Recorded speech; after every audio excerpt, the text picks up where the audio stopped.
Uttar Pradesh police के हिसाब से कुख्यात डकैत मंगेश यादव के घर खड़े हैं। ये मंगेश का घर है जहां श्रद्धांजलि के लिए उसकी एक तस्वीर लगी है। 20 साल का लड़का जिसे डकैत बताकर उत्तर प्रदेश पुलिस ने मुठभेड़ में मार गिराया और कहा कि हमने कानून का राज कायम कर लिया है। उसका घर देखिए, कुख्यात डकैत का घर देखिए, कितना आलीशान मकान है। शानदार मिट्टी से, दुनिया की सबसे कीमती चीज से बना मकान है ये। उसकी ईंटों में मिट्टी भर के ये मकान बनाया गया है। ऊपर पतरा रखा है, कायदे से सीमेंट की छत भी नहीं है। और ये एक कमरा उसका महल है, वो महल जिसमें वो डकैत रहता था। ये एक मड़ई है, एक छप्पर है जिसमें बेहोश माँ पड़ी है, जो लगातार ये पूछ रही है कि मेरे बेटे को मारा क्यों गया, और बार बार बेहोश हो जा रही हैं। अम्मा कुछ बोल पाएंगी क्या? ये वो छप्पर है जिसमें अभी मंगेश के परिवार के तमाम लोग और उनकी माँ बेसुध पड़ी हैं।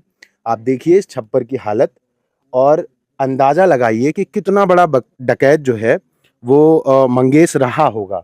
इस छप्पर में तमाम तरीके की ऐसी स्थितियां हैं कि मुझे लग रहा है 1-2 साल पहले ये छप्पर आखिरी बार बना होगा।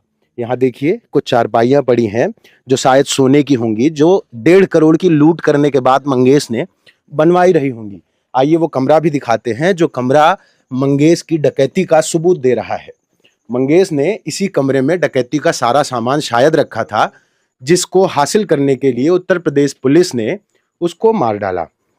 ये देखिए मंगेश के कमरे में एक सिलेंडर, ये कमरा भी नहीं कह सकते लेकिन ठीक है, ये एक सिलेंडर है।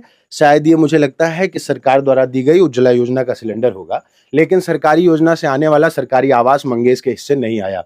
मंगेश के कट्टर हिंदू होने के भी सबूत यहाँ दीवार पर चिपके हुए हैं। वो हिंदू भी था और बाकायदा उतना ही हिंदू था जितना हिंदू आप किसी को भी कट्टर हिंदू मानने के लिए मानते हो। और ये मंगेश के घर में एक टूटी हुई ये अगेठा है, इसमें दही जमाई जाती है। ज्यादातर आप पाएंगे कि जो किसान जातियां हैं उनके यहाँ इस तरीके के सामान प्रचलित रूप से है और ये अपने हाथ से बनता है, करोड़ों की लूट से नहीं आता है। ये ट्रंक है शायद जिसमें लूट का सामान रखा गया होगा और शायद इसी में तलाश रही होगी उत्तर प्रदेश पुलिस, जो उसे नहीं मिला अब तक, जिसमें से 10% ही उसके हिस्से आया है, जो उसके हाथ लगा और व्यापारी तक पहुंचा है। ये मंगेश की लूट से बनाए गए और तमाम साजो सामान है। शायद इसमें भी कोई लूट का सामान रहा होगा जो उत्तर प्रदेश पुलिस तलाश रही थी। ऊपर आप छत देखिए, ये पतरा है, ये बहुत शानदार कीमती पतरा है। मुझे लगता है ये दक्षिण अफ्रीका के जंगलों से बना के लाया गया होगा। शायद मात्र इतने की वजह से कुख्यात डकैत बना दिया गया मंगेश को। उसने जाने कौन सी लूट की थी।